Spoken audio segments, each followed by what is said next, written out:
Good morning, and welcome to Redeemer Lutheran Church. I'm Pastor Gary Lodeholt. Here's a story about God and me that I learned from my dogs about 7 years ago, just as Lent was about to begin. She's got the most curious nature about her. I'm talking about Angel, the new little female puppy we have at our house. Once our dog Spot died, our black lab Boo was left alone, so when opportunity came late last fall to give him another companion, we did. I wasn't sure about having a female dog. Almost all my dogs have been male. But we got her, and I soon discovered that she is the sweetest thing. If we go out to pet her, she's just got to give you some kisses on your cheek, and she's not satisfied until she does. That dog loves me. I don't mean by that she loves me more than anyone else in my family.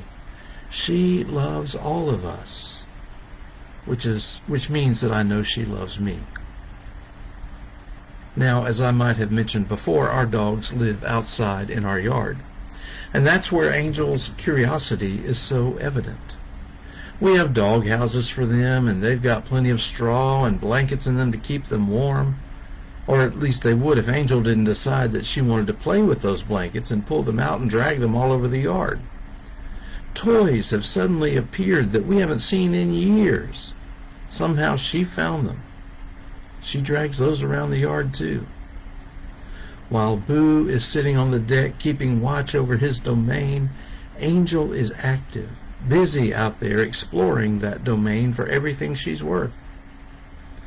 We laughed at them during the recent snow. Boo sat there looking at us with eyes that said, "I hate this. Please make it stop." Meanwhile, Angel was out in it with the attitude of, "This is great. I don't know what it is, but it's great." One thing I know, that dog loves me.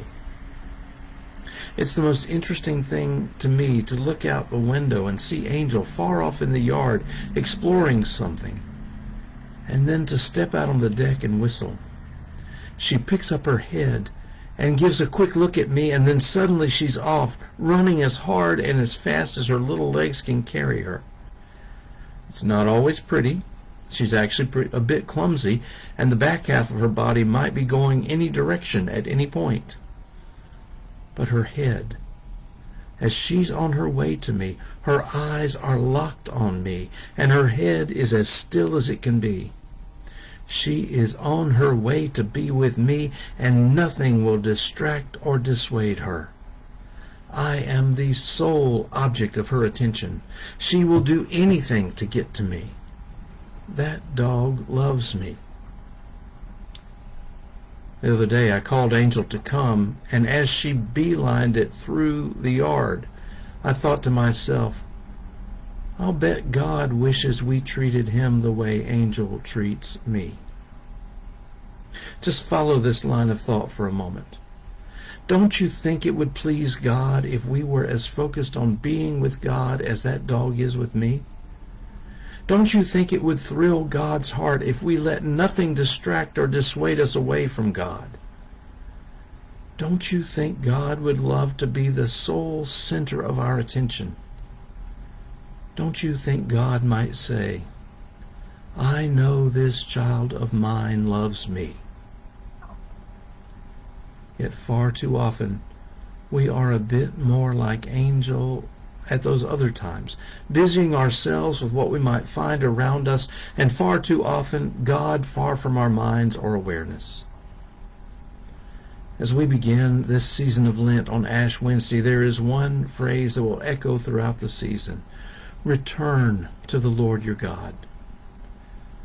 Just as I know when I step out on that deck, Angel will forget everything except me and run to me as fast as she can. So Lent is perhaps our call to forget everything except God. To forget everything except God's overwhelming and eternal love for us. To forget everything except God's abundant and amazing grace. And to run as fast as we can to the safety, security, and love that we find in God's arms. Just as Angel finds in mine. We've got the most curious nature about us, so often running off after other things. Return to the Lord your God, for he is gracious and merciful, slow to anger, and abounding in steadfast love, forever. Thanks for watching, and remember to let this day belong to God.